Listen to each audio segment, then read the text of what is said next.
Welcome everybody to Aucademy. Today's a little bit different.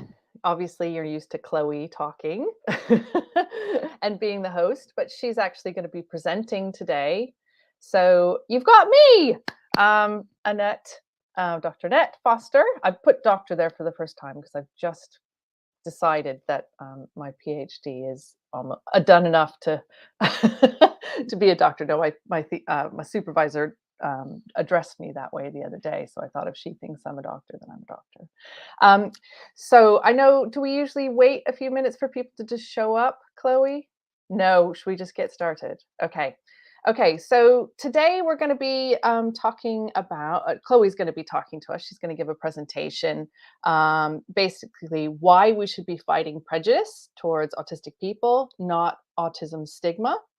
And we've got a few guests here to help and, as Chloe says, pick apart her lecture, which I don't think we'll be doing. But yeah, so welcome everyone. And I think I'll just get started by seeing if everybody's happy to introduce themselves and do a physical description of themselves. And I think I'll start with Dr. Chloe Farahar, please. Hello. Yeah, so it's so strange to be this end of it.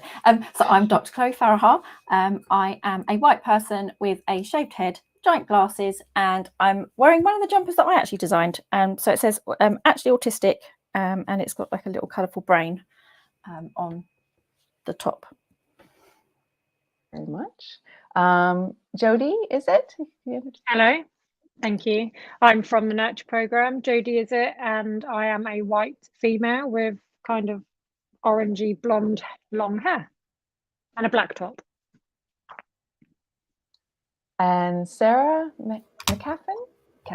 Hi, so I am Sarah McCaffey and I'm white. I have shortish browny red hair, but it's looking a lot less red than usual in this light, and I'm wearing an old brown woolen jumper. And I'll do my physical description. I am a white, kind of middle-aged person with very thick glasses because I can't see anything, long blonde hair, and a black top. So the first thing that I thought we would do today, and kind of what Chloe usually does at the beginning of each session, is ask people kind of who they are after we've given the description, and what is their dedicated interest or specialisms. And sometimes we refer to this as special interest, but we like dedicated interest. So Chloe, can you go first? This is so weird. I know, it is weird. It is weird. Yeah, so I'm Dr. Chloe Farahar. I'm an autistic academic and researcher, run support programs for vulnerable autistic people, and I'm an autistic consultant, advocate and trainer, and people may know me from Aucademy. Okay, Jodie, do you want to introduce yourself? I am primarily a children's book author. I have written stories about my middle daughter Lola, who is diagnosed with autism and PDA. And then I moved over through lockdown to run the Nurture program. We run some training programs now, have some accredited, and mainly a parent advocate for parents going into meetings fighting for reasonable adjustments and EHCPs and social care and things like that. Great, thank you. Sarah, would you like to introduce? Hi, so I was a development worker and trainer for quite a long time, sort of decades level, and now I'm a public sociologist working on a PhD at Northumbria. I have quite a wide range of interests, mainly things like creative research methods and learning stuff in general, but also storytelling related things like film and music and books. Fabulous. I think Chloe forgot to say what her special interest is, but we all know what Chloe's special interest is. Well, it is basically autistic experience. It's stigma or now prejudice, which we will obviously get into, mental health, and giant African land snails. Of course. Yeah. Do you have a dedicated interest, Jodie? Lots really. I think my children being the main one, still fighting for them. So I kind of immerse myself in what I can do for them. Yeah, I take great pride in doing that. That's great. And I'm Annette Foster. I am actually I've been a multidisciplinary artist for the last 25 years. I just completed a PhD looking at using participatory autism research and visual and performing arts to kind of articulate and work with autistic women, cis and um, trans and non-binary people. So that's kind of my background. And my special interest right now, I mean, art has always been a big dedicated interest for me. Obviously, autistic culture and autistic community is huge for me. And I'm really into Argentine tango. That's kind of fun.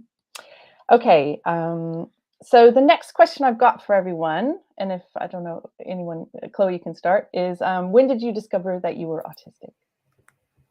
Yeah, so we'll be brief. But yeah, so I discovered I was autistic around the age of 32, although I can never remember if I was diagnosed at 32. So I actually realised when I was 31, and now I'm 37.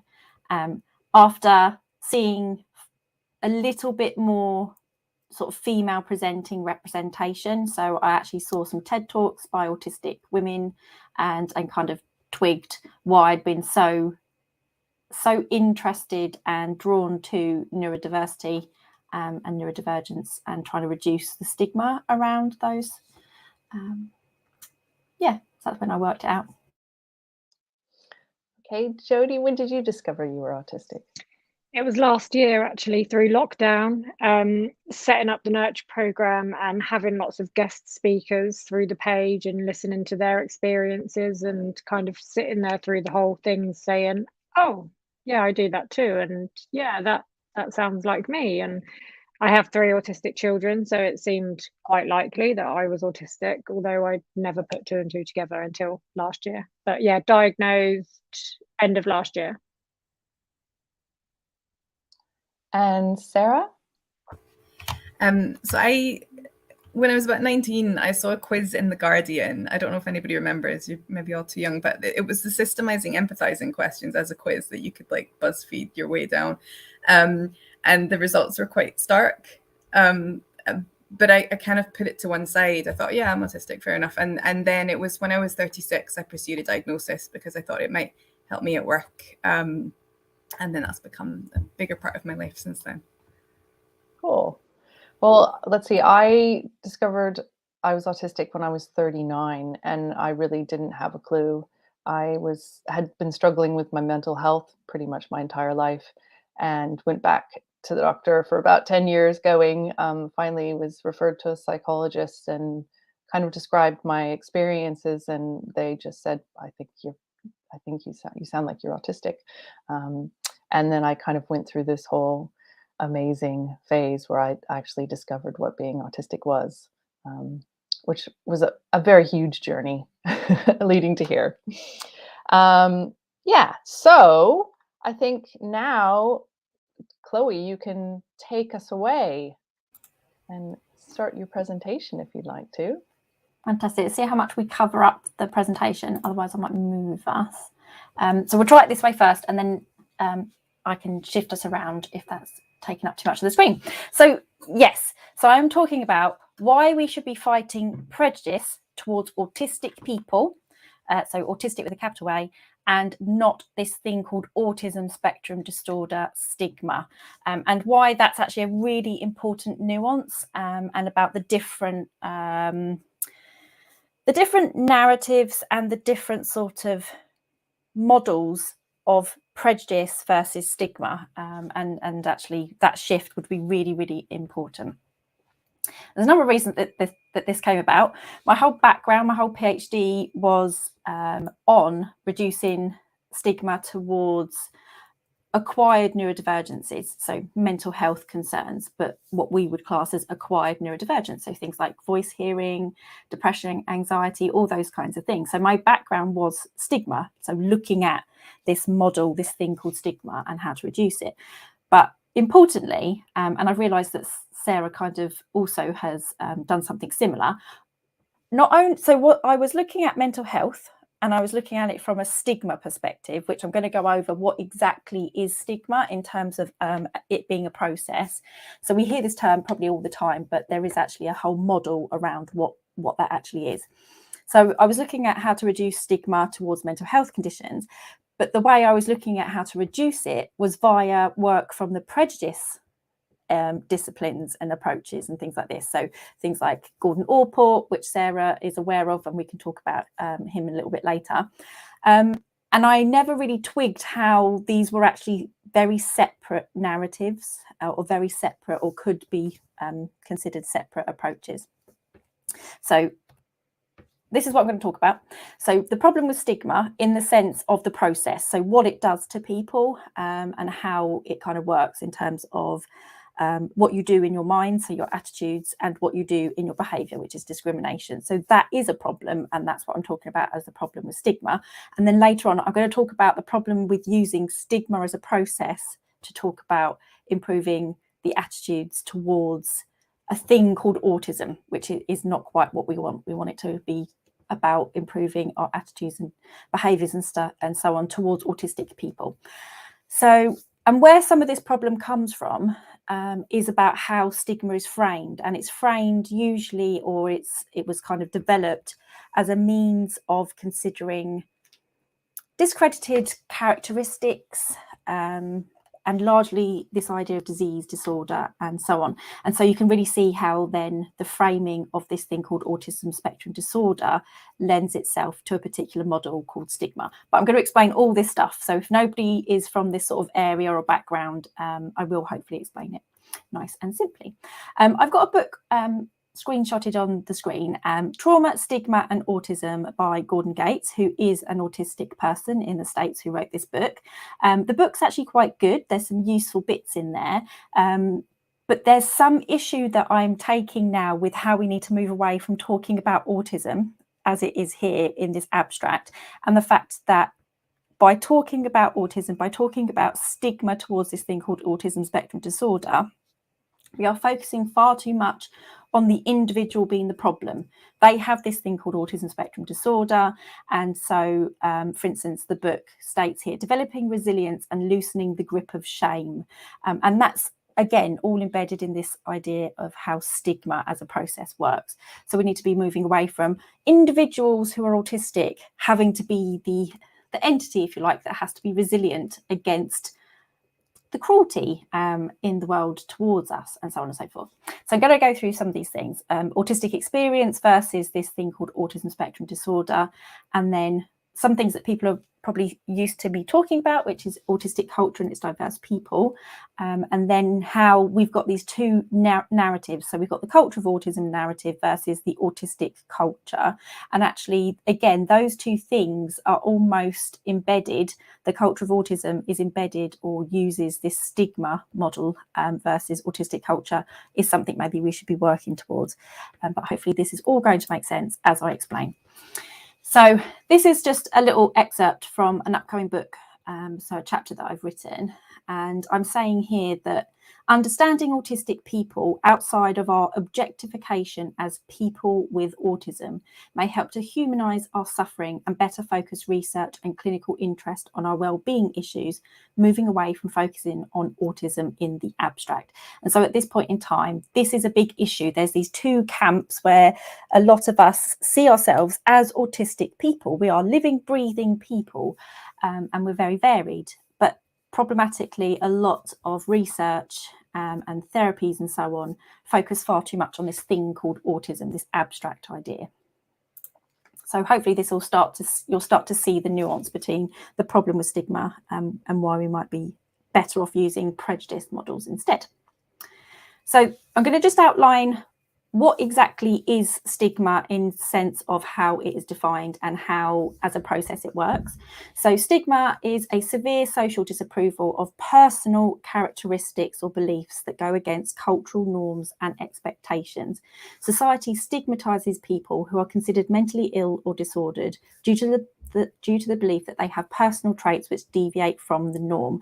And even within that very short definition, you can see here that it is about stigmatizing people who have something, this thing called mental illness, for instance, or this thing called a disorder. There are different types of stigma, or there are different structural issues with stigma. So for instance, you can have stigma as an individual towards another person. It could be in an environmental setting, or it could actually be stigma that's in the systems, in our structures as a society. So this is what it looks like as a construct, this thing called stigma, and the process. So what actually happens as an individual. So Lincoln Felon added to the process, and they said the first thing that you actually need to do when you're stigmatizing someone or a group of someone's is you need to label them. And so you can understand that we have been labeled as people with autism spectrum disorder, in quotation marks. We are given that label, which is a very different thing to being an autistic person and having an autistic identity. So Lincoln Felon say the first thing you have to do in the process of stigma is label the stigmatizing target. Then what we end up with are this bigger process of cognitive and behavioural factors. So Corrigan and Shapiro are quite a good go-to to figure out and look at this construct. So what you have as a process of stigma is stereotypes. So these are learnt beliefs. And for instance, if it's a public stigma, so i.e. somebody who doesn't have this label that is being stigmatized, then those stereotyped learnt beliefs might be things that people who are people with autism, in quotation marks, remembering I don't like this phrase, so I'm going to keep just saying people with autism in quotation marks, seeing us potentially as dangerous or incompetent or any other number of really damaging stereotypes. The problem that I have as a researcher, and the thing that I was actually much more interested in, is how do we reduce self-stigma, or basically internalized ableism, internalizing of these negative stereotypes, because ultimately what that does is we turn those things on ourselves. So where the public might think that we are dangerous or incompetent and so on, we might start to think that about ourselves. And so I always focus primarily on the public, because actually that's a typical target within research, and they're also a little bit more easy to come across than trying to use vulnerable groups to reduce their own self-stigma. But it's a chicken and an egg scenario. So I want to focus on, let's not have individuals feel so bad about themselves for being different. But if we actually tackle the public stigma, then there's nothing to internalize in the first place. So it was kind of like, or ideally, let's tackle both. Let's actually reduce public stigma and also reduce the instances of self-stigma. So the next part of the construct is prejudice, which are attitudes and emotional responses around those stereotyped beliefs that we might have about people. So we might feel benevolent. Now, benevolence kind of sounds like it's a nice thing, but actually benevolence can mean that you treat individuals very childlike and infantilize them and so on. And so benevolence isn't always a good thing. We might have anxiety or fear around individuals that we are stigmatizing. And again, that can get internalized to the self. So you might think that you're childlike because that's how everyone treats you based on your neurodivergence. And then we end up with the behavioural part of this process, which is discrimination. So the behavioural consequences of prejudice, which might be loss of opportunity. So we're all quite aware that sadly autistic people, or people with autism in quotation marks, if we're going with this stigma model, are far less likely to get jobs and so on.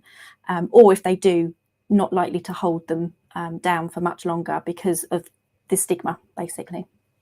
So we're also then less likely to, well, we're more likely to be segregated and separated, as Jodie would be aware of. You know, autistic children in schools are very much segregated a lot of the time, or even going to wholly separate schools to the mainstream schools and so on. And then obviously all of this discrimination can actually, you can do it to yourself. You can avoid going for jobs and so on, because why would I try if I'm just going to be treated so poorly? So this is the problem with stigma. as a process, and it is a problem. It shouldn't happen, but that's just outlining what the process actually means. 2 seconds, making sure I didn't have any notes. Okay, so part and parcel of the stigmatization of so-called disorder characteristics that society decides are abnormal, for instance, or that deviate from this thing called the norm, is how we label and describe difference. So, for instance, part of the stigma comes from the pathologization, so thinking or treating something as a disease or illness. So part of that stigma comes from the pathologization of difference from societal norms. So where a mental and emotional distress, for example, equate to illness. So this is around acquired neurodivergence that might be classed as mental illness. And then when we're talking about developmental differences, they aren't seen as differences, they're seen as disorder within this pathology narrative. Okay, so part of the stigma is basically based on the narrative of how we might describe these individuals. So under this pathology paradigm, arguably there's such a thing as a right, normal or healthy brain, and so anything that varies from that must thus be abnormal or unhealthy. Remembering I don't agree with this stuff. This pathology paradigm, basically individuals that will follow or be part and parcel of this paradigm assume that people are the thing that are disordered, and so it's about treating the person, either medicating or trying to change their behaviours, or just assuming that they're disordered means that you are going to avoid, and so on, back to that idea of the process of stigma itself. Ultimately, the pathology paradigm is about controlling behaviours and thus people. You can't talk about behaviours without talking about people, but we kind of focus on the behaviours a lot under the pathology paradigm, which then means you can distance yourself from actually talking about human beings. So ultimately, the pathology paradigm is about controlling behaviours and thus people that society feels do not adhere to an ideological standard of normality. So if we don't interact or have relationships or go to work or learn and are educated in a expected way, then we are seen as disordered, and thus our behaviours will be the thing that is seen as problematic. So when we function in ways that go against the norm and wants of society, so for instance, like I just said, you can't contribute to work in life or relate to others in a way that's expected, we are called ill or disordered due to functioning in ways that violate that social contract. And I'm just conscious we're probably covering up some of my slides. I'm just going to shift us to the side. There we go, shift us to the side.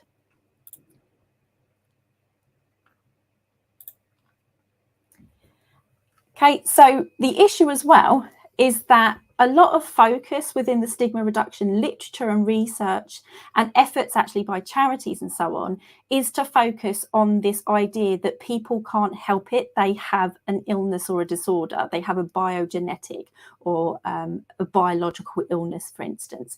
And the hope was that if we focused our efforts on, well, it's not autistic people's fault. They have a biological disorder, even if we can't find it yet. People who hear voices, they can't help it. They have a biological disorder. And basically equating our experiences to an illness like any other, there was the hope that that would actually reduce stigma. But sadly, what we saw was an increase in stigma, because what happens is when you use the dominant pathology paradigm, so like I say, that mental, emotional distress or neurological difference is the result of an illness, so a biogenetic explanation, it doesn't actually reduce stigmatizing attitudes and behavior, it increases them. And the reason for that is it decreases blame. You can't blame people if they're born or develop a biological difference, this thing called disease or disorder. But you certainly don't want to be around them because they are inherently different to you. So this was the issue with actually looking at people as a pathology and using the model of stigma. So sadly, that medical language and paradigm shapes our attitudes and behaviour. And this is just an example. There's a number of studies that demonstrated this issue where blame is decreased, but pessimism about the person's abilities are increased, basically, and you will want to have distance from them. And it's one of my favourite papers purely because I like the title. So a lot of psychology papers, if you've ever had to read a psychology paper, I'm so sorry, the titles tend to be long, waffly, and just very confusing. But this one's quite nice. So myth. reframing mental illness as a brain disease reduces stigma. And so basically it's a paper that was talking about how that's not the case. Actually, it increases stigma because we're seeing people as a pathology. So this stigma towards a pathology is perpetuated and maintained with the objectification, so seeing people as having this thing, this object, if you like. So this so maintained with the objectification and dehumanisation of autism spectrum disorder in the diagnostic manuals. So let's just explain this part. So we're still about the issue with pathology. I will get onto the point about the difference between prejudice and stigma, but I just think it's quite important to give the background in case people aren't haven't done psychology, for instance, or if they've not done it for a while. So the definition of autism spectrum disorder is wholly an objectification and dehumanizing practice of autistic people. It doesn't represent lived autistic experience. So for instance, this is a very condensed version of what the diagnostic manual says, but you're welcome if you really are a bit sadistic to go and have a look at the manual if you really want to. So autism as an abstract concept is defined as a persistent impairment in reciprocal social communication and interaction, restricted and repetitive patterns of behaviour, interests or activities, all of which may relate to hyper-reactivity, avoidance or hypo-reactivity, sense-seeking to sensory input, with or without accompanying intellectual disability and or language impairment. So it's a very pathologizing objectification of this thing called autism spectrum disorder. It doesn't talk about people, and it certainly doesn't talk in a balanced way. So it's a wholly dehumanizing perspective. Autistic people, however, are not normal people, in quotation marks, with an abstract thing called autism spectrum disorder attached to them. We are living, breathing, diverse people.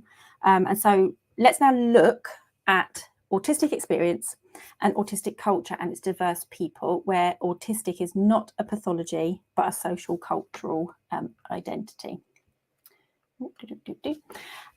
So to many people, autism just means a different way of experiencing the world, and many autistic people understand autism this way. So where autism for autistic people is a neurodevelopmental difference, where autistic brains work differently to non-autistic people. There are as many different brains and ways of experiencing the world as there are different bodies, and there is a variety of autistic people just as there is a variety of non-autistic people, but all autistic people share some similarities. And what's really interesting here, it's really quite clear we're talking about people. We're not talking about this abstract thing, just from this definition, and it's not my definition. So these similarities include differences in experience of the sensory world, differences in communication, and differences in thinking, socializing and moving. So some autistic people need support with day-to-day living, and ultimately there is no one way to be autistic. And so you can see here, this is much more about a people than it is this abstract thing. So many of us, and which is why the quote is up there. So Annette and I, if you can't see because it's a little bit blurred, it's actually a picture of a small number of us on stage for one of Annette's and one of our group performances. And what we're saying here is there is no autism, but there certainly are autistic people. There's no abstract thing called autism, but there is this lovely, diverse community of autistic people. So my argument at this stage, and many other autistic people, including, I know, a number of us, if not all of us here on the screen. So the argument is that society needs to recognise autistic experience from a cultural minority perspective. So moving away from this abstract idea of autism, supporting our minority in similar ways to other cultural minorities, and recognising differences in language and communication and the systemic factors that lead to disadvantage. Society needs to foster and embrace our cultural minority and the strengths we bring. And when I explain in a minute the difference between how stigma as an approach is used and for what groups of people versus the prejudice construct and the types of people that is describing, usually when we're talking about the issues of prejudice towards groups, you can certainly see the importance of actually seeing us as a cultural minority. So just keep that in mind when I move on. So knowledge of autism spectrum disorder. So the issue is because a lot of people will say autism, but what they actually are saying when they're saying autism is might not hear it, but they are also caveating almost in parentheses, autism spectrum disorder, autism spectrum disorder, right? So we know that's actually what people mean a lot of the time when they use the word autism. They're not talking about people, they're talking about this thing called disorder.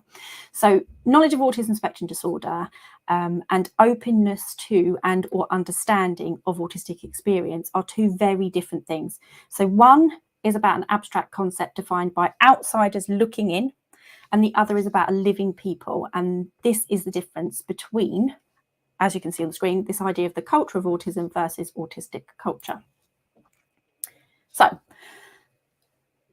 this is about the difference then, like I say, between the culture of autism spectrum disorder and autistic culture. And it is down to different narratives. So even though there's not one objective narrative, there never is, because we're always dealing with human beings, there's no one objective narrative. And although pathology, the pathology narrative that I've described is the most dominant, for lots of us, it is not the most convincing. It just is the most dominant. So while we are very much immersed from the get-go in the pathology paradigm, and sadly lots of families who don't find the autistic community right at the start, you know, it's so dominant, this pathology idea, that there's this thing called autism spectrum disorder, that's the first culture that you are immersed in, if you like. So here what I'm trying to describe is that, for instance, people's personal values and assumptions dictate their practice. So if you're immersed in a particular culture, then that will likely dictate how you behave. And so as example here, which people might have seen me do before, all of us as human beings, we hold personal values and assumptions that dictate how we will then behave. So our practice, for instance, or our actions and so on. And dependent on which narrative that you're interested in or what one you're embedded in, will certainly dictate how you behave. So if you as an individual value this thing called normality, that for you that's personally important, you might assume that there's such a thing as a normal brain. And you might assume or that there is such a thing as pathology then. So if there's a normal, then there must be an abnormal. And so your behaviours might be based on those values and assumptions. Now, this example on the screen is about a researcher with those values and assumptions, but you really can apply it anywhere to anyone. You can apply it to teachers, you can apply it to employers, you can apply it to yourself. But this is just an example that I could do because I am a researcher and I know other researchers. So if you value this thing called normality, and you assume that there's such a thing as a normal brain and that anything else must be abnormal or a pathology, then if you're going to do a research study, for instance, your questions that you might ask are, what causes autism? The methods of your research will likely be on autistic people or on people with autism, because that's how you might view them. And the findings, so if you find difference, you won't necessarily frame it as difference, you'll see it as abnormality. And then the application, so what you might take and do with that, those findings, is to treat or to make normal or change the person, because they are the thing that is abnormal. If you, on the other hand, as an individual value difference and uniqueness, then you might assume or understand or be embedded in that diversity or the diversity paradigm, that there's no such thing as normal. And again, that can dictate how you behave. So if you're a researcher with those values and assumptions, you might ask questions such as, how do I help autistic people thrive? The methods of study that you might do might be with and for autistic people, so not on people with autism. If you find anything, you might describe it as differences, not abnormality. And your applications might be about changing the environment, because you're talking about a people as opposed to a thing called autism spectrum disorder.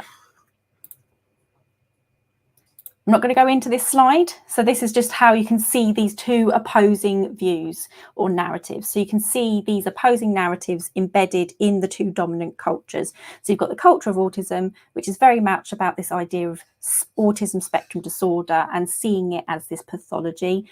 And then you've got autistic culture, which is seeing autistic people as a people.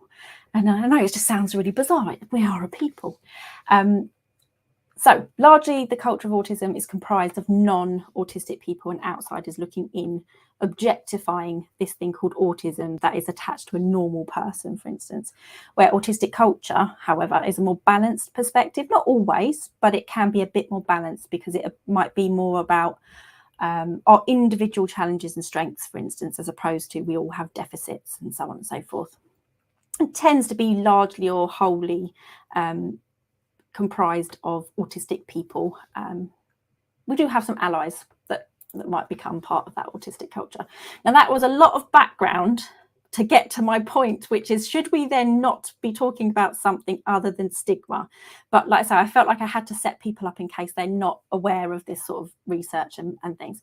So this brings me to discussing why we should be researching prejudice reduction for autistic people, not stigma reduction for autism spectrum disorder, because there's a really important nuance.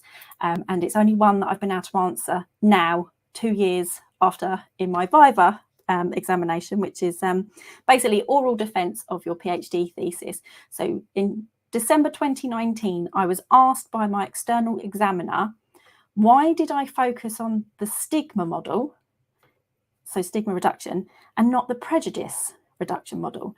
And I looked at her very confused because I didn't know how to answer. So I literally was just like, because that's what you use when it's mental health. That's what you use when it's classed as a disorder in that sense. And because I didn't know how to answer it. But now, 2 and a bit years later, maybe it's just 2 years later, I'm kind of getting at where she was going with this. And actually, I agree and I approve. So if you're going to be researching stigma, for instance, if you're a researcher, you are researching the stereotypes, prejudice and discrimination towards an illness, disease or disorder that people have, that they hold, that they could theoretically be separate from. Because if we go back to what I demonstrated at the start, the stigma process, and showed you what it is and what it does, you have to be labelled with this disease, disorder or illness, and that is the model of stigma. If you want to research autistic people, rude, there we go. If you want to research autistic people and how we are treated in society, then we should probably be starting from the models of prejudice, a model which also includes stereotyping and discrimination. So there is some overlap between the two models, which does get a little bit confusing, but they are wholly, they were devised separately.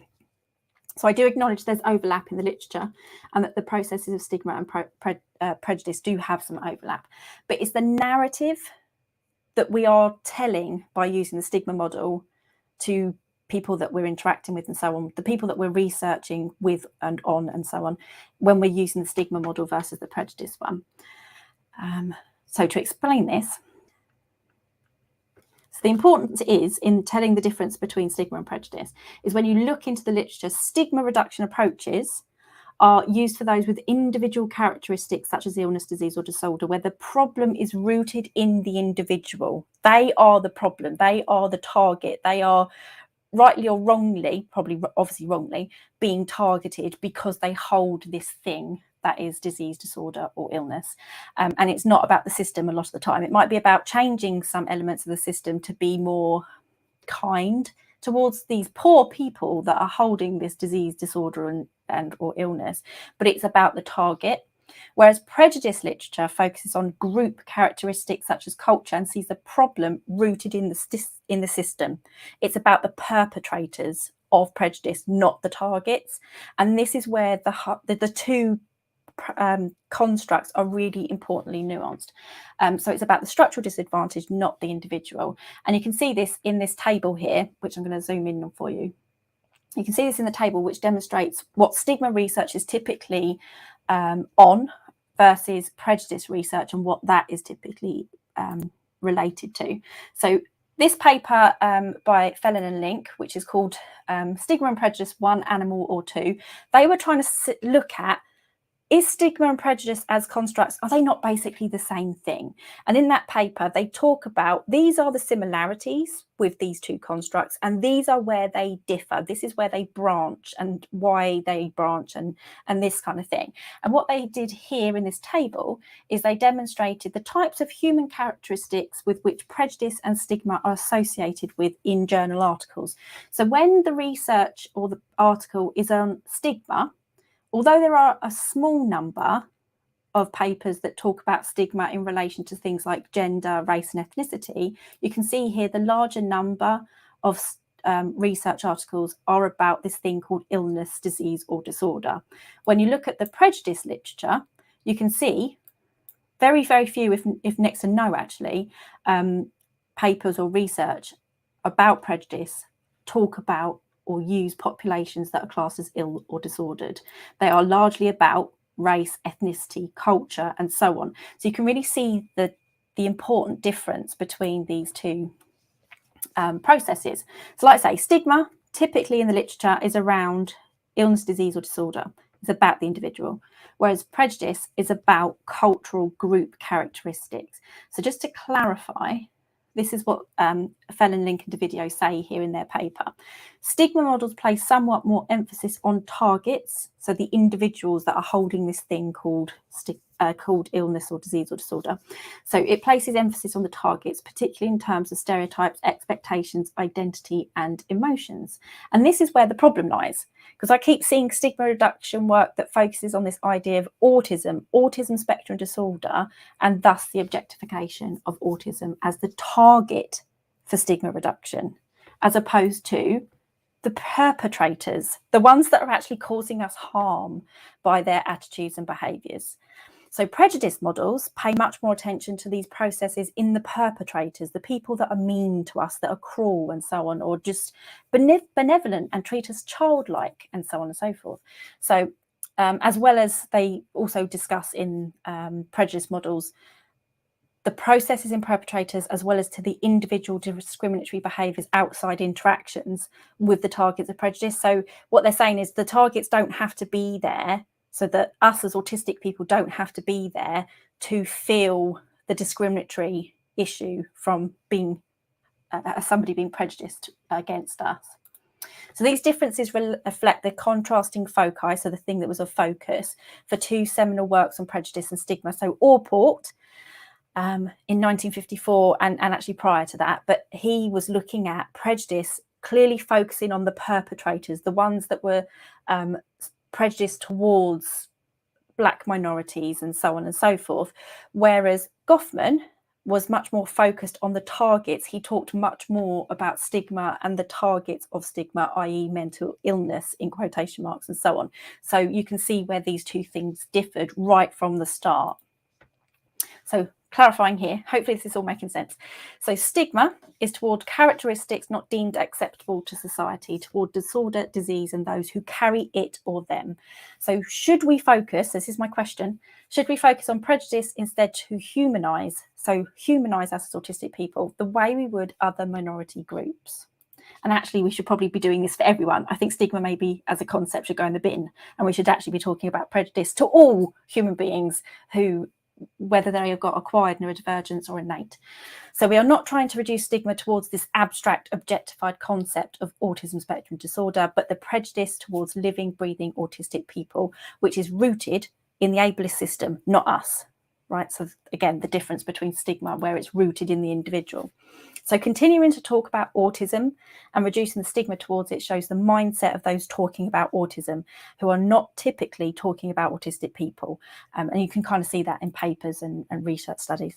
So our focus must be autistic people and the system and structural disadvantages that our group are faced with. We must be focusing our efforts on the perpetrators and processes and not emphasising a target of autism. So should we, I argue we do, or should, look to prejudice reduction work and not stigma reduction work? So moving away from focusing on the individual becoming resilient to stigma. No, we should be focusing on the perpetrators of prejudice instead. So let's cross that out. I'm nearly finished, not doing too badly for time actually. So prejudice reduction, what works? So if we're going to move away from talking about stigma and stigma reduction, let's look to the prejudice reduction work instead. And what do we know that works? So in terms of my own PhD, I looked a lot at this stuff, which is, like I say, it was confusing when I was asked this question, because I should have twigged that I was looking and using a lot of prejudice reduction stuff from Allport, but talking about stigma in terms of attitudes and behaviours of people who have acquired neurodivergence. And I just hadn't twigged that they were very separate, almost beasts, if you like. So prejudice reduction, we know in terms of, we need to be doing top-down work. So a lot of stigma reduction and a lot of prejudice reduction as well, to be honest, tends to focus on the individuals, the individual perpetrators of prejudice and or stigma, but we really do need to be looking from the top down as well. So we need to look at policy change and system change as well. But we can have and still focus some of our efforts on the bottom-up processes where we actually do tackle individual and personal prejudice towards groups. So intergroup contact, which is what IC stands for there, is a model of contact sort of outlined by Allport, and that is a lot of social psychologists' bread and butter. We do a lot of work in terms of intergroup contact, and it's, as it sounds, it's all about having positive, goal-oriented, sort of equal contact between groups of people. And I've just made a note there about experiential intergroup contact, which was my thesis, because sometimes you can't have those direct contact experiences. So I came up with a less direct form, which is more about sort of role-playing the out-group and so on. But if you're interested, you can go and hunt out my PhD. So summarising and calls to action. We need to be empowering autistic people. So there has too long been a precedent of non-autistic people and researchers doing the research and the talking. We need to which is why no non-autistic people are allowed on Aucademy. We've had enough of non-autistic people speaking for us or over us. So that's why Aucademy is always only neurodivergent speakers and guests and so on. We should be focusing on autistic people as a culture that experiences prejudice and not the stigmatisation of the abstract concept of autism. So, for instance, measures in studies are always of knowledge of autism, never knowledge of autistic experiences. So we should be scrapping the word autism and ASD and ASC from our vocabulary, because we actually want to use the phrase, or should be looking for the phrase, autistic experience. Read, watch and share my Rose by Any Other Name Would Smell of Stigma. So it's actually much more than just personal preference why we should be called autistic people and not people with autism. Hopefully everything I've described makes that even that much more clearer, that we should be talking about a people and humanising us in that way. But you're welcome if you need to share that. I've got a video version as well of that talk or that blog article. And we should be looking into, if you're a researcher, for instance, the prejudice literature instead of focusing on the stigma literature.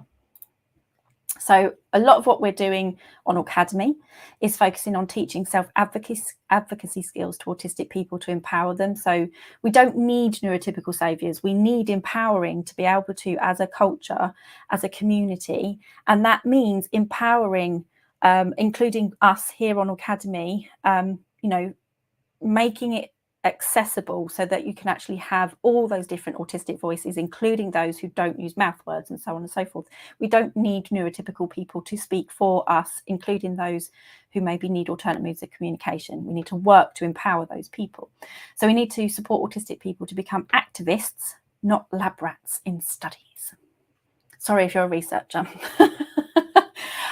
This is just a model. You don't have to look into this in any detail right now, but it's just a model of self-advocacy, which we focus on quite a lot in the work that Annette and I do, for instance, and a number of us in Aucademy now, which is building self-awareness of yourself and your profile so that you can communicate that and your needs, but also having knowledge of your rights in terms of employment rights, the Equality Act and so on.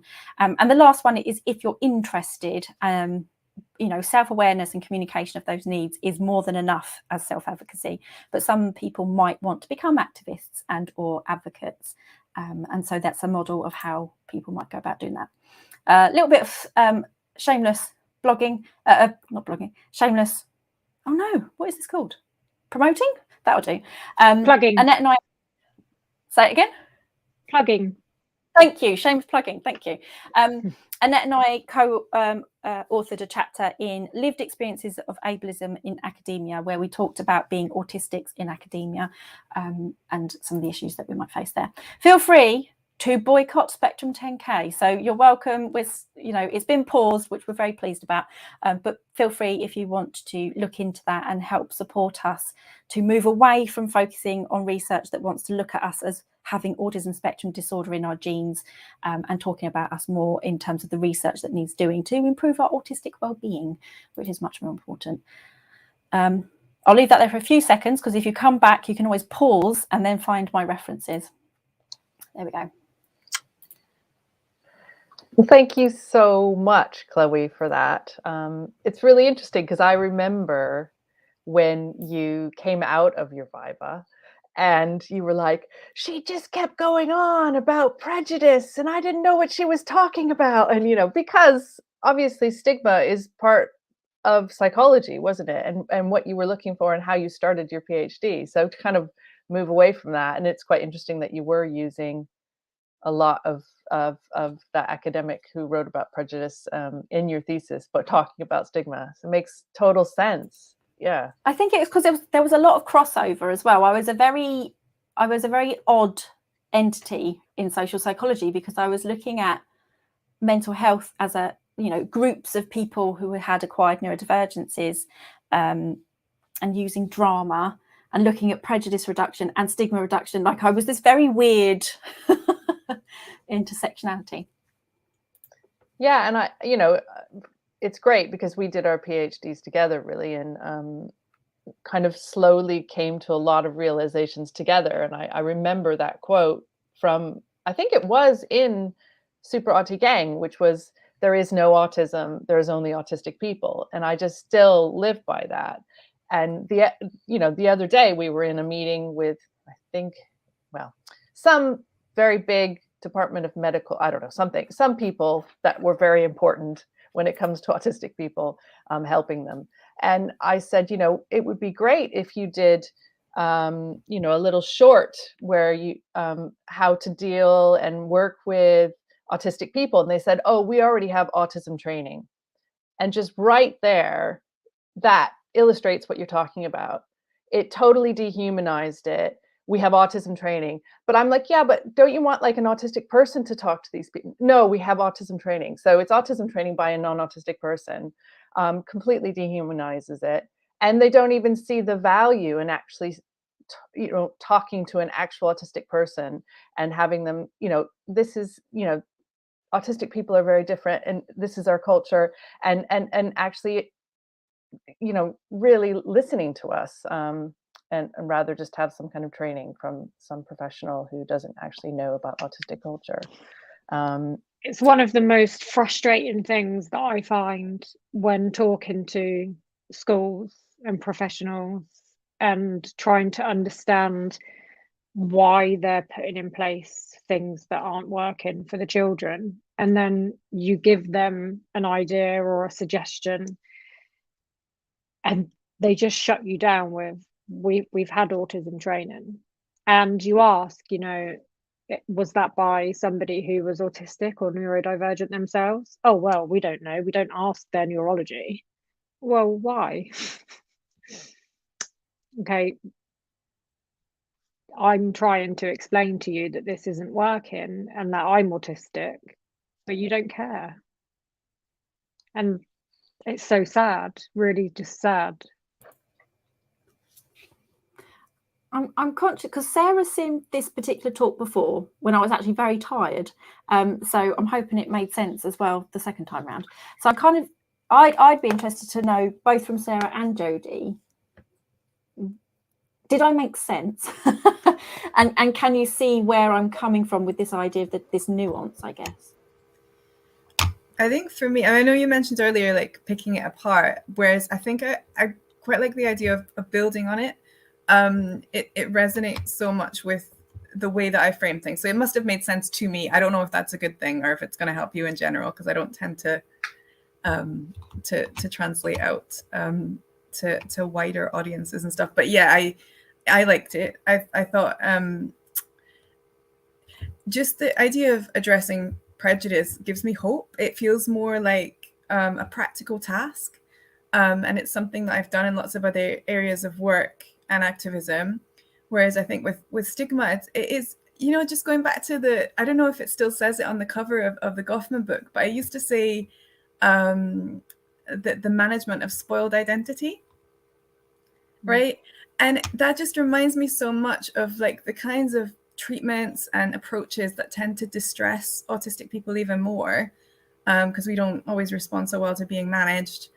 We might internalize the idea of our identities being seen as spoiled, and I'm kind of hoping we move away from that. So I think I always like to build on theories that feel right. And while I do like a lot about Goffman, and I think there's been some great uses of Goffman, I like this book, Sociology of Shame and Blame, which is a Graham Scandler, and he talks about it in really interesting ways. But when I think about the work that I do myself, I use Allport way more, and I like can pick stuff apart from using that model so easily, and I like the portability of it into all these different contexts of prejudice and oppression. And like in your first video, when you were talking about what benevolence looks like, I use the same example when I'm doing training of, you know, it was like when somebody holds a door open for you and it seems nice, but you might have to like rush to go out of your way and perform gratitude and all that stuff that you didn't necessarily have the space for in your head. So yeah, it's a very familiar language for me, basically. And so yeah, that particular part. I think I agree with you. I think that's where actually that makes sense as well, that prejudice, the model and so on, is much more about changing. It's practical. There's more practical. It's about the perpetrators and not this thing of spoiled identity, like I say, which is wholly about the target as opposed to the perpetrators of that issue. So I remember seeing, I can't remember who was flagging it, but it was probably, I think, Professor Peter Kinderman, who I think is lovely, and he's very much about reframing mental illness as reasonable responses to trauma, and I very much agree, largely agree with that for the majority of what we would class as acquired neurodivergence. And what was interesting was that he I can't remember what the paper was, but he was showing how people frame things, and we would have seen this as like infographics and memes and things like that. So, you know, when you'll see it will say something like what was the woman, I'm not going to go into details, what was the woman wearing when she was assaulted, don't go out at night, etc. And it's putting the onus on the targets of actually very abusive behavior, as opposed to framing it from perpetrators of don't do that thing, don't do assault, don't, you know. If I've seen a funny one, which is funny, but it's obviously making a point, where it says how to avoid being sexually assaulted, and it will say something like, men, don't go out at night by yourselves. If you think you're going to sexually assault somebody, take a friend. And it's supposed to be, it's funny, but it's also making the point that we focus far too often on women or anyone we should do to avoid it. Yeah, and I think you brought that up with, you know, talking about resilience as well, and the whole use of resilience in relation to autistic people, and saying that, you know, or neurodivergent kids need to be more resilient, and ultimately that's putting the blame once again on the target, not on that the environment should be changed and the attitudes towards autistic people should be changed. It's what I see every single day in EHCPs, where the outcomes are written with the assumption and that the child needs to change, not that the teachers or the support in the classrooms need to adapt that environment to allow the child to progress. That needs to change, because it's the same thing. It's the stigma, and it's child blaming, and essentially blaming our neurology for our differences, instead of accepting and adapting the environment to make us more comfortable to be ourselves. And so, like I say, because Sarah's seen this twice, so she's kind of a little bit ahead, in the sense of she's seen it twice now, so I had time to process it. So were there any, I don't know if there was any things, Jodie, that you wanted me to pick apart or anything? I feel like, because we always tend to take things and frame them within our own areas of interest. So you're framing it fantastically within the area of interest, which is education. I understood it. Good. I'm not always concerned that I'm not explaining, but I understood it. Chloe, the thing that just makes me warm to you all the time is that you always think you're doing something wrong when you explain it in a way that somebody like me who isn't an academic or a researcher can understand, but it's very inclusive and we like that. So don't apologize for that. It was amazing. And this is the thing, yeah, we should never, and that's a whole issue as well, which is a whole other talk, which is we can hide behind a lot of academic language and things, and actually that doesn't help anyone to exactly, because I would really like to understand a lot more, but I find lots of it hard to I mean, I could open a book and think, oh god, no, I'm not doing that, just by looking at one page. So this was very helpful because it was delivered in a way that I could understand. So yeah. Annette, I was just thinking, have you seen this question, which I don't know if I can answer, but it's interesting. I know. With the one about is social which one? There's a couple of questions. Oh, there's a couple. There is some. I thought this was quite interesting. Person. Yeah. So Autistic asks, how does one, an autistic one, I like that in brackets, lovely, know if they are experiencing stigma or prejudice to decide in any given moment on the best response? To some extent, it's sad that it should fall to us to be the one to respond in the first place. And I think going from what Sarah was saying, ideally, actually, if we're coming from a prejudice and we get people to understand that they are being prejudiced, it will shift the focus away from us being the ones that have to deal and respond to the prejudice in the first place. But yeah, I was just thinking about just kind of internal stigma or internalized ableism as well, and how stigma kind of, in a way, encourages that with words like, soiled. And I think that in some ways prejudice doesn't, and possibly we should be thinking about things in terms of prejudice most of the time. I actually agree when you were talking about maybe we should just get rid of stigma, to a certain extent. I'm not a psychologist, so but from what you were talking about, it made a lot of sense. And I think because Sarah seems like your background is this sort of area as well. It is an interesting question. Because I think it depends, how it's being framed. I'm just a captain interrupter today. So what I'm doing as my thought experiment while we're talking is I'm wondering, like, when could we use stigma? Do we have to put it in the bin? Can we put it on a shelf for special occasions? Like, the one thing maybe is thinking about, can identity be spoiled because of something that you do? Like, so there's like this kind of maybe redemption narrative after somebody's maybe transgressed somehow. So I just watched Dear Evan Hansen, which has distressing themes, but I'm not going to spoil the plot because it's all in the trailer, like what I would allude to.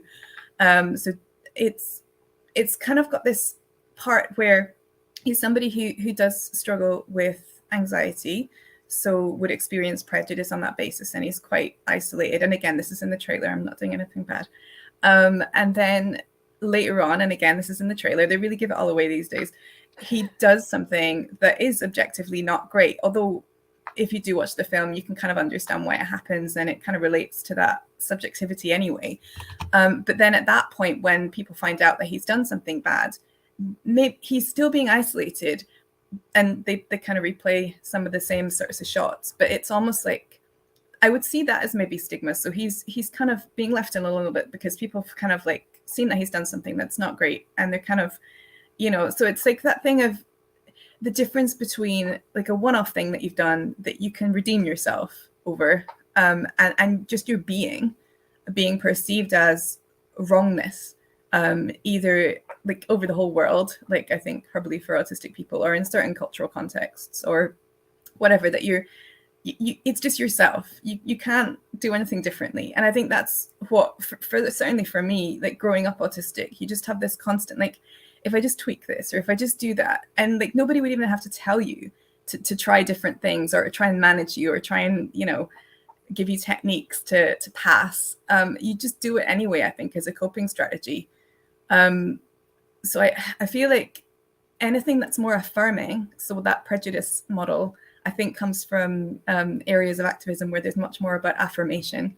The civil rights movement, for example, like Black is Beautiful, that's beautifully affirming, isn't it? And that's going to be more useful more widely for most autistic people. And again, I said this at the beginning when we were chatting before we went live, I'm kicking myself that I haven't gone, wait, I know how to do this stuff. I can fix prejudice. Like, I've done this in so many different areas of my life. But whereas stigma, I think I use it to be polite. You know, it's like almost, I'm not great on masking, but maybe it's like academic masking, like, oh, all these people are psychologists, I'm going to use their ideas. And more widely in sociology, I think we have adopted stigma, certainly recently, much more than we talk about the kind of more societal kind of oppressions. So yeah, I think it might even tie in with that kind of shift towards neoliberal individualism.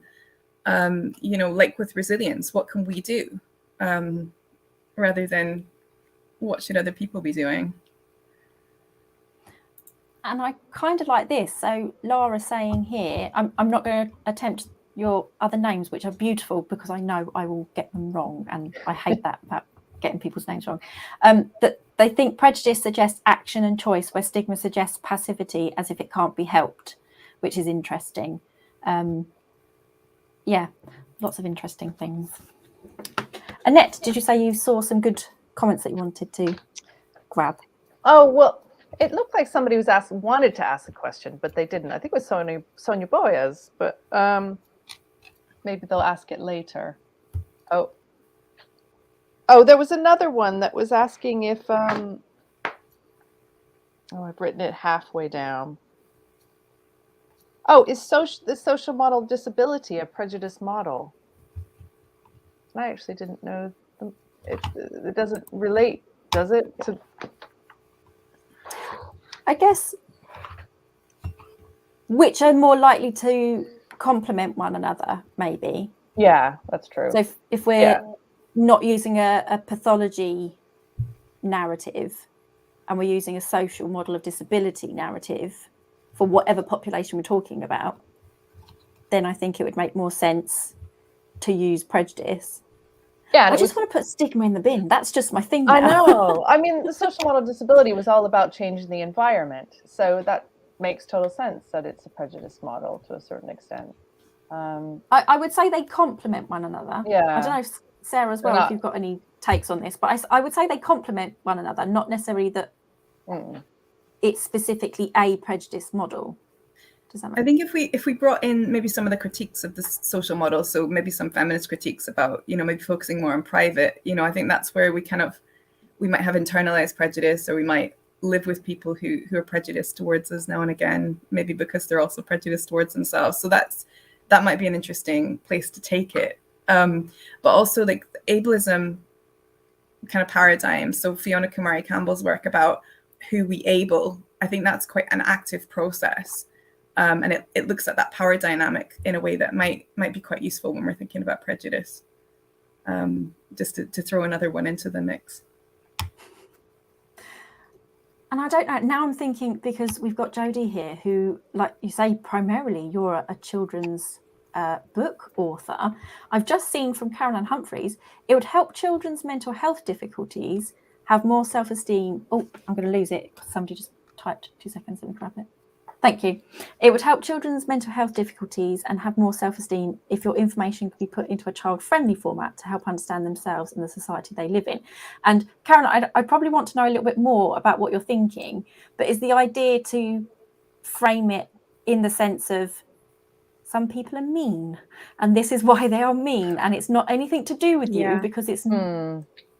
What do you think, Jodie? Is that where they're going with that, maybe? Yeah, definitely. So I think that there was a couple of reasons why I wanted to write the children's books. And one of them is because we had a really bad experience with teachers in a mainstream school. And essentially, I wanted to put Lola's characteristics in a book that were then accompanied by professionals, occupational therapists and speech and language therapists, recommendations at the end of the book, so that they might see that book and think, oh, okay, that child did that. She might not be naughty, so we're going to put these recommendations in place. And then another reason was so that children could understand that their behaviours or the information that they were given to people wasn't necessarily wrong. It was just who that they were. And then we had the peers of that group of people who would understand their friends a bit better. And the children who have been reading my books who are autistic literally sleep with it and the teddy, because they've never been able to relate to a character before who was openly displaying, you know, their characteristics and their identity, and they felt comfortable with that, and they felt able to go into school the next day and say, oh, look at my new book, this person's just like me, or this bunny's just like me. And helping children. I know you had a slide in there, Chloe, that I wanted to comment on actually, and it was the one that said about working from the top down and from the bottom up. And what I wanted to do with my books was to scrap working from the top down and just concentrate on working from the bottom up, because my opinion was that older people, older generations, they don't very often change their minds. It's so difficult to get them to understand where we're coming from and to stop thinking that we're using things as an excuse, or we're just being naughty, you know, or we're overreacting, and all of the other, you know, excuses that they could think of to, you know, blame us for how we were, how we are. And I said, you know, we need to teach children about being autistic in primary school and in nurseries, so that when they grow up, they then become the adults who are accepting and who can then teach from the top up, you know, from the top down instead of from the bottom up. So we need to start from the bottom. That was my feelings on that. And that was just simply because I've tried talking to so many older people, or people who have come from, you know, a family or a childhood where this kind of parenting and teaching is ingrained upon them because it's all that they know. And some people just cannot change their minds, you know, that it's too ingrained, and it's too difficult for them to comprehend, because if they start to comprehend that and they start to understand that actually it's not what they've believed for the last 50 or 60 years, the whole world could come crashing down. And people are scared of that, aren't they? People are scared to have the whole world shattered because they were taught something that wasn't necessarily correct. So maybe, and essentially they were teaching other people things that aren't correct. So I'd say maybe some more books. Yeah, maybe some more books. That was a very, very long answer to that question. Sorry. That's how we answer. Tangent there. I think Simon was saying maybe a plain language version of your talk might be good as well, or have plain language, which you do when you talk. Yeah, I mean, sometimes the issue I have is, like, so I have to set everything up to get people to understand the issue with it in the first place. So I'm quite conscious that the actual bit about stigma versus prejudice is like right at the end. But it's good to have the background, definitely, and kind of set the scene. So I think that's important. But don't give up on old people. I mean, I just turned 50. So I am considered old. That's not old. I'm 50. It's old. No. It's considered old. And I think, you know what?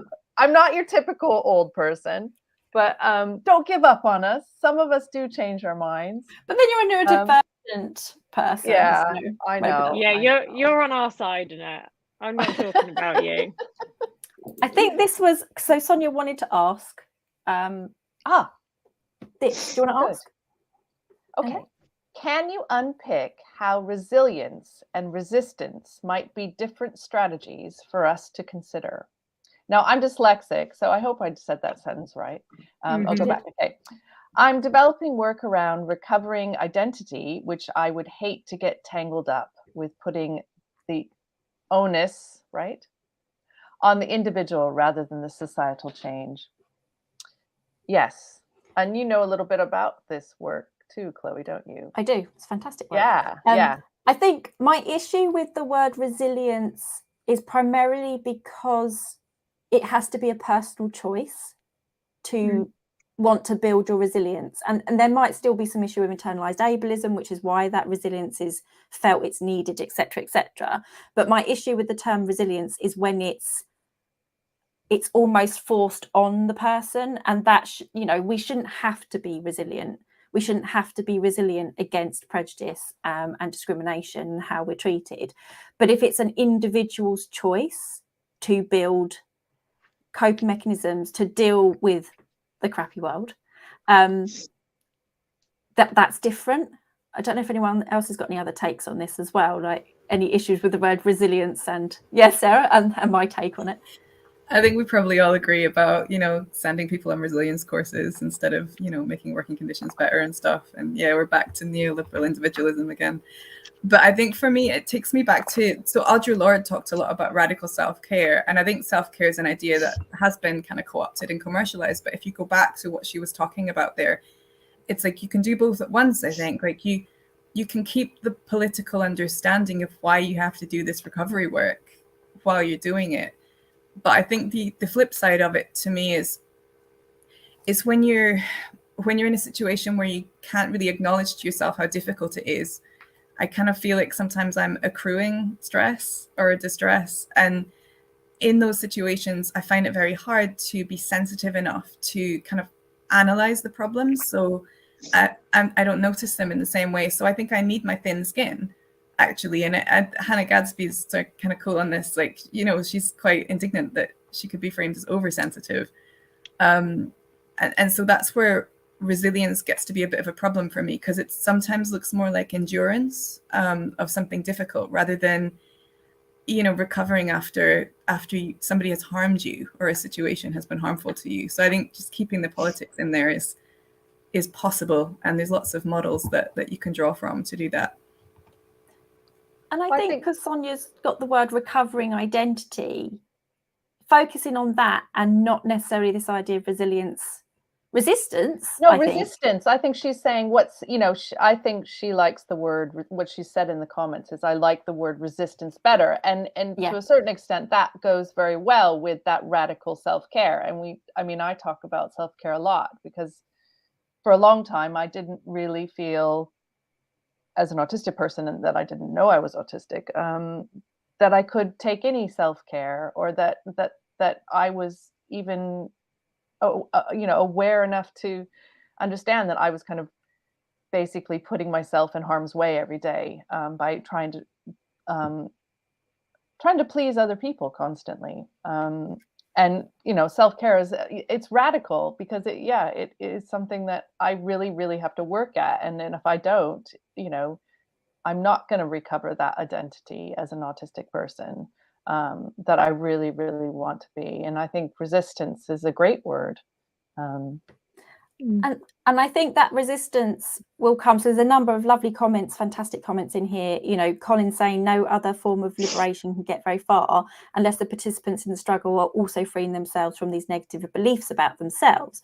And basically what we're talking about here is not resilience. It's not individual. You can have obviously individual resistance to the issue, but what we would argue, we always argue, is your well-being will be better when you are in the autistic community in whatever capacity. If you've just got a small group of autistic friends, that in and of itself is resistance against the stereotype that we don't have friends, for instance. Even that is an act of resistance to the prejudice about us as autistic people.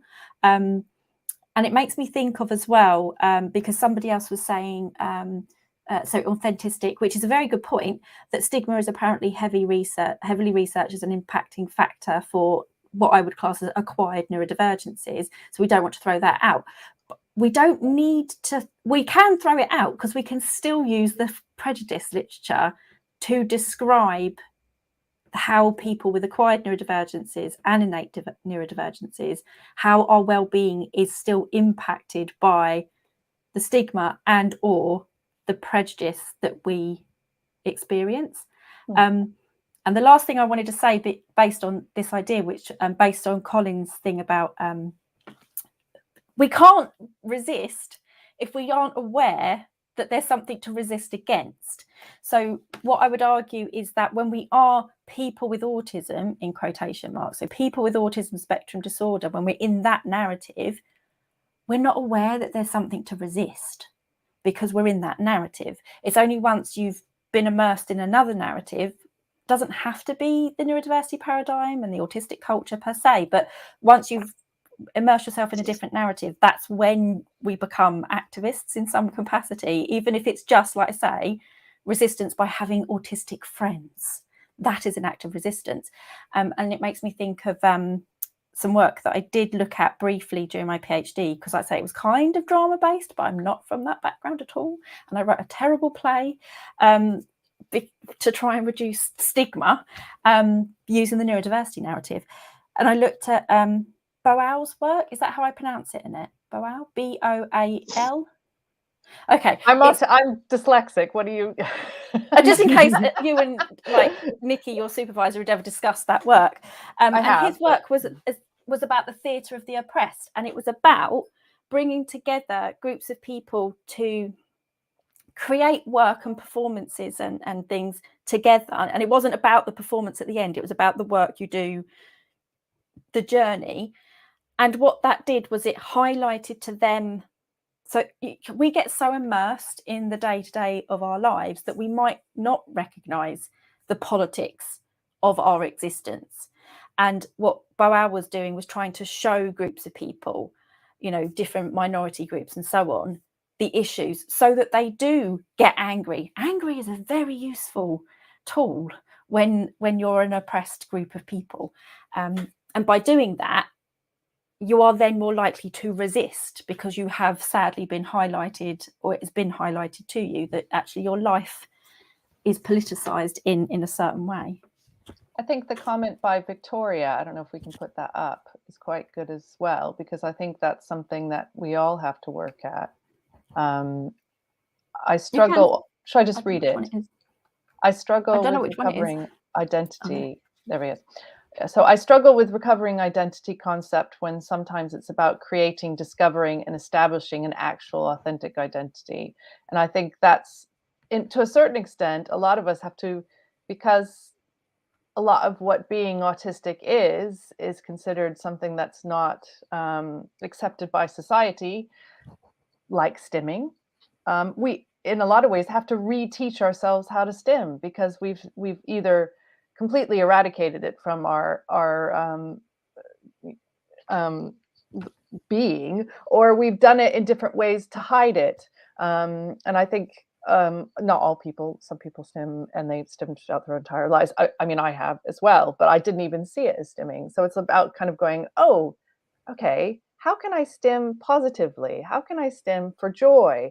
How can I stim in all different ways so that kind of establishing that autistic identity again, I think is really important as well. Well, just focusing on having a neuroqueer identity, and I do love Nick Walker's talk on neuroqueering, which I know Victoria and I have had a conversation, or a brief conversation at least, about how important actually the neuroqueering discussion was, because it helped Victoria realise that Victoria's autistic experience and identity doesn't have to match or look like any other autistic person's. And sometimes that we get caught up in that as well. Like, we can neuroqueer being autistic. We can actively just be us in the way that we want to be. So it doesn't have to match other autistic people's experiences, because that's quite a big difficulty for a number of people, because they'll go, well, I'm not like that other autistic person or that other autistic person. It's like, that's okay. But sometimes we're so, again, I guess it's maybe some spillover from trying to fit into neurotypical society. We feel like we should fit in, at least in the autistic society, but you do by nature of being neuroqueer. It's fantastic. And also just the idea that all autistic people are going to be totally alike. You know, I mean, I always say that the autistic community is so diverse and everyone's so widely different in a lot of ways, just like the non-autistic community. It doesn't mean that we're not autistic and we don't have things in common as well as being autistic people. And I think there's just been this kind of stereotype and myth that autistic people all have to look the same and do all the same things. And that's just not true. It's so far from the truth. I like this. I'm just going to flag this one. And they did clarify, Sonia clarified afterwards, it should say can. So maybe we can ditch stigma and resilience and go for prejudice and resistance. That should just be the slogan. Ditch stigma and resistance, and we aim to look into more prejudice and resistance. Vive la resistance. Oh. Does anybody have any final comments or questions for Chloe?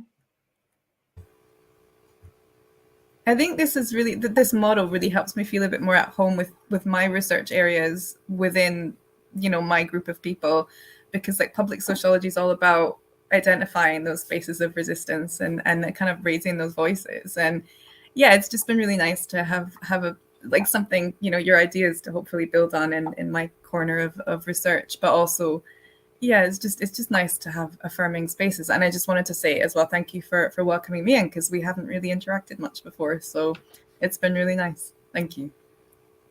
Oh, I love it. And I've also got Vive la resistance. Thank you, Ellen. Fabulous. No, I'm really pleased if people, you know, I'm sure I'm not the only person who's had this discussion. Maybe it's not around autistic experience per se, but I'm sure there are people out there that have discussed the issue with stigma versus prejudice, which is maybe, again, why my external examiner asked the question in the first place, which did confuse me because she does look at stigma and mental health. So I was very confused by that as well. But I'm tired and I don't have the spoons. So people are more than welcome to run with it. If people want to do some studies around, focusing more on prejudice reduction towards autistic people and supporting us to resist. I'm loving this. It's going to be a great Aucademy infographic that we can do, which is the stigma and resilience versus prejudice and resistance. I love it. Definitely. So are you going to ask Annette to ask the question? Oh no, not the question. I don't know, and Jodie, I don't know if you obviously had any other thoughts. Yeah, do you have any thoughts? Yeah. No, I'm a bit worried I might go off on another 15-minute tangent. They're very useful. I love tangents. They are very useful. I think that's the autistic way, isn't it? That's how I come up with these ideas. Is I just go on this weird round tangent. I still remember it vividly, but I don't know how I got onto it. And I was doing years ago, I was doing my stigma reduction training around reducing stigma towards things called mental illness and how we should reframe it as neurodivergence and so on and so forth. And I don't know why, but I went off into a tangent about dolphins. And I just remember doing it very vividly and just going off on this little tangent, almost talking to myself. And I just turned to the group and I just said, anyone know what I was talking about before dolphins? That would be very useful.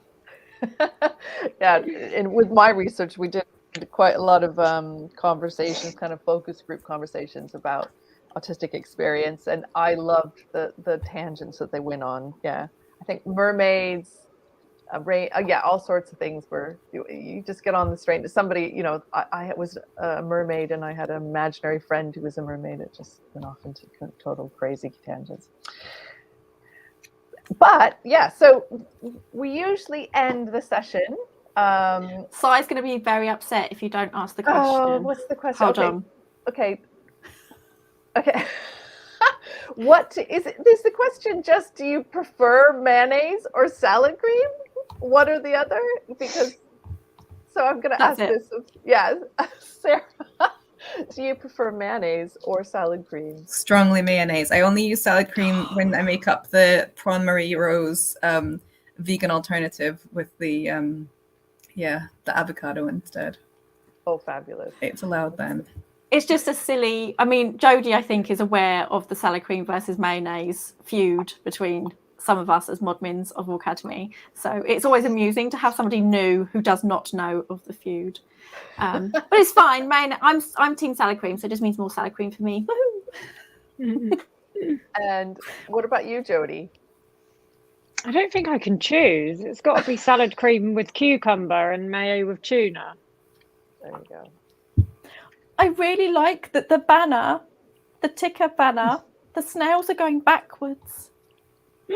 That is so lovely. Can you see the snails? Yeah. Fantastic. Yeah, and I'm from the US, well, originally from 20 years ago. And I used to have, I can't remember the name of it now. Miracle Whip. Miracle Whip, yes, I used to have Miracle Whip. So I would say Miracle Whip maybe, but I don't eat that anymore. So maybe I am mayonnaise. Okay, so to the end of the session really quickly as well, we always like to ask people what their favorite stim is. Once again, kind of talking about autistic culture and bringing that back as how important it is to celebrate autistic culture, and stimming is very much a part of it. So anybody want to talk about their favorite stim? I'd quite like to hear from Sarah because she's new. They're new. Oh, Okay. okay. So it's always a little bit fraught because like there's the ones that I did when I was really little that I kind of came back to 25 years later.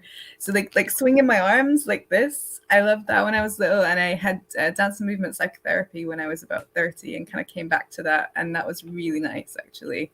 You know, going back to stuff around recovery, and I like word stuff. Like having conversations in memes or song lyrics or stuff like that is excellent for me. Fabulous. I know that Chloe often sings little songs that she makes up all the time. Sometimes it annoys myself because I can't get out of the loop of singing just really random made up songs about my snails, about Louis, just literally anything. Oh, this is the thing. I can never remember them when I'm here. They are such a thing that I do just unconsciously. But I definitely have one about snails, and it's like, maybe it's like spider snail. You know, like Spider snail. That's whatever a spider snail does. Yeah. Can it swing from a web? Don't be silly. It's a snail. You know, that like just ridiculous things. And somebody in the comment section, oh, it's so lovely. They said that they suck their thumb and I think rub their pillow. That's lovely. That's a lovely one. Oh, where was it? Yeah, they suck their thumb and they rub their pillow, which is lovely. Jodie, what's your favourite one at the moment? I've realised actually in the last year that I tap an awful lot. So my feet and my legs are just always tapping in some kind of random rhythm. And I've always done it, but I didn't realise it was part of me keeping myself concentrating, actually. I do it when I'm just about to go to sleep as well. I think it's a way to keep me grounded and to stop my mind wandering so I can focus on the pattern that my tapping's making, or the rhythm. Otherwise, I've got this really nice hand cream that is from Body Shop, and it's supposed to be strawberry, but it smells like Hubba Bubba, and it's the best. And I really like that. Or I love my my soft. I have to have really soft bed sheets, and when I lay my head on the pillow, if it isn't a certain feel, it gets kind of chucked away, and I have to hunt for my correct pillow. And I love the feel of soft cotton. Can I ask if it's okay about your brush? Because you mentioned a brush. Yeah, I haven't got it, and it's really annoying me. I brush my hair a lot, so I would sit here and brush my hair, but I forgot to bring it with me, which has really annoyed me the whole way through this. Oh no. But I remember you saying it. I don't know, where did you say it? Was it at the conference or something that you were running? Yeah, probably. Yeah, I was brushing my hair. And you mentioned it, and you were saying you couldn't find it or something. I couldn't find it. I had to go and find it. Yeah, Laura gave me one in the end. Yeah. It's like, so you saying about, so I've got loads of them now, but they're £1 and they're like they're in Lush. They're like £1 charity pot thing, but there's no pot, and they smell really weird but lovely. And I literally just you can use them for anything, and I've got loads of them because I made Louis buy me loads when he went in the shop last. and you just melt them a little bit in your hand, and then you can like rub it in, and just the smell. I love the smell. I love that. Because I don't particularly like things on my skin, but because I want the smell, which is lovely. Yeah. And a couple of other people, or at least one other person, because that person said they like to suck their thumb, the other person was like, oh, I'll be honest now, and I suck my thumb too. That's lovely. Good. Normalize these things, because it's lovely. It's a lovely thing. Exactly. And I sucked my thumb until I was 11, and my dentist said that, well, was basically telling my grandparents that they needed to get me to stop, because it would push out my teeth. But I was a very logical young person. I was like, well, if that's going to push out my teeth, then I'm going to suck my thumb like this. And that's what I did. I sucked my thumb like this so that it didn't affect my teeth, because I was thinking, you're not taking away my need to suck my thumb. Well, fabulous. My favorite stim at the moment is this spinny ring, which I'm totally obsessed with. But the stim that I created as a child was writing words on my hand, and I still do that to this day. I was staring into I was somewhere the other day staring into space, just writing a random word on my hand, and somebody said, "Oh, you're very serious," and I said, "Oh, I'm just spaced out." But yeah, once again, it's just something that I've always done since I was a kid, and actually I said this last time, actually based on my experience of Helen Keller, and seeing her as, even though I had no idea at the time that I had a disability, that she was kind of somebody I could look up to and identify with, and just adopted that, I suppose, in celebration of her. I thought she was pretty cool. Fantastic. Great. Just trying to see. Right, so next week we should have Melissa Simmons.